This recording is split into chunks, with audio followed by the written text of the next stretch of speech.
What did Japan's samurai battlefield look like, all the way from ancient history up to World War II?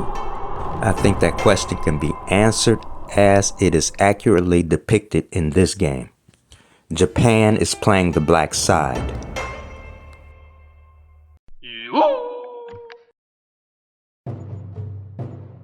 Going all the way back to the legendary Genpei War of the ancient samurai, which led them to the domination of the country.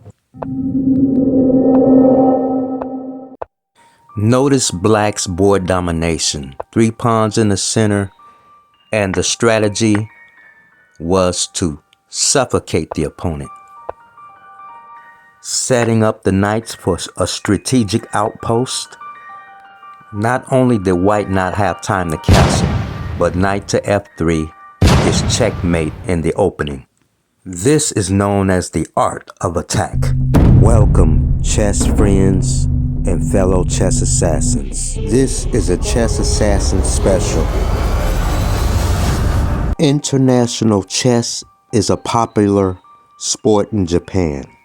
While not as popular as Go or Shogi, it does have a community of faithful followers.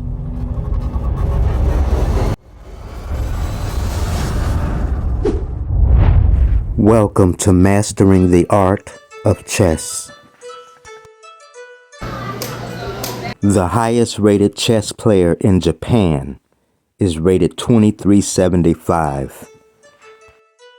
And their chess skills are incredible. In the world of chess, why is it that the strong players are filled with a lot of confidence?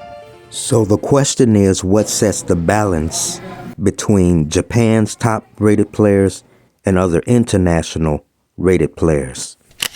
While Japan's players have insane calculation ability, other international players have grasped opening, middle game, and end game concepts. Let me give you a brief illustration.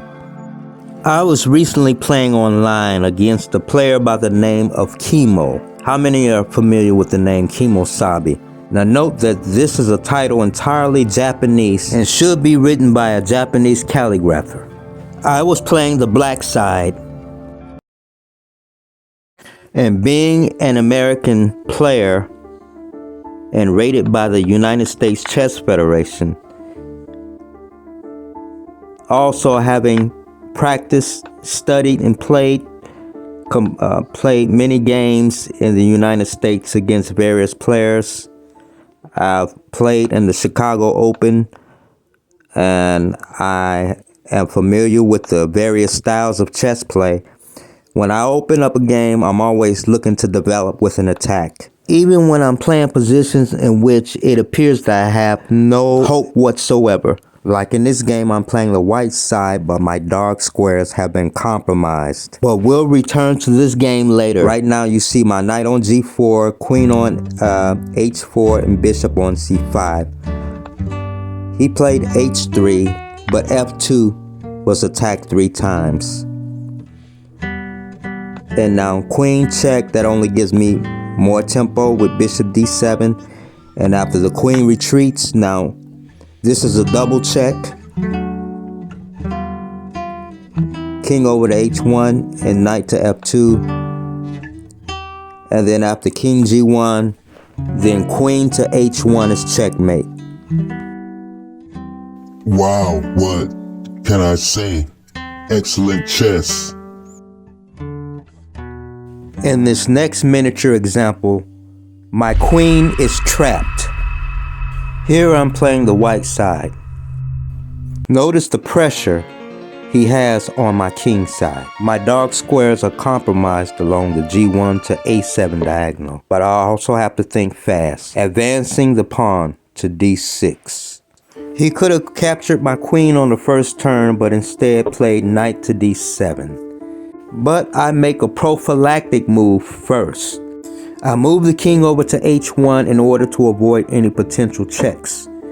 Finally capturing my queen, And now I deflect the queen by playing pawn to g4. The queen moves away from the knight, and I capture the knight. And after rook takes e7, I don't trade rooks. What I do is I make an in-between move. Knight e4 attacks the queen on c5.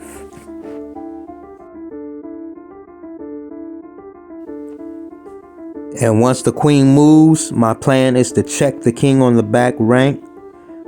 Queen moves, and then I play rook d8 check. So queen b4, rook d8 check, followed by rook over to a8. I want to create a pass pawn on the a file. I still have time for now. Rook d7, and the purpose of playing the pawn to c5 is to loosen up the side of the board where his king is located. And now I take the rook, and now I'm working with a rook, knight, bishop, and pawns. And one principle of middle game play is to always give your king some luft. So pawn to h4, so I'll have room to step out with my king if I have to. In the current position, he cannot capture the pawn on a6, or he'll get a fork. So that's why he moves, and now bishop protects the pawn. Knight takes.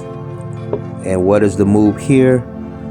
The move is knight to e4, which defends the rook, which in turn defends the bishop on f1. So I keep my pieces close together.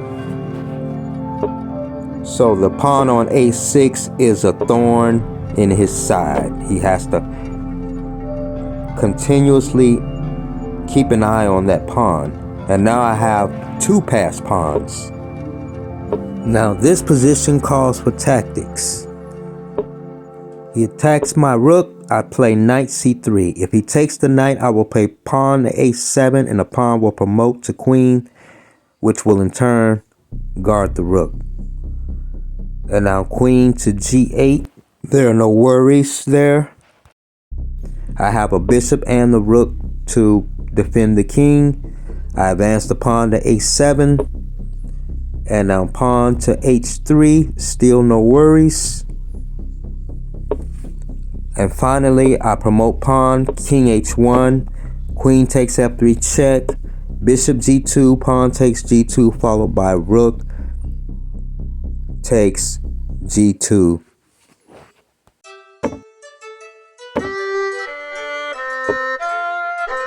And after queen a7 check, and white wins.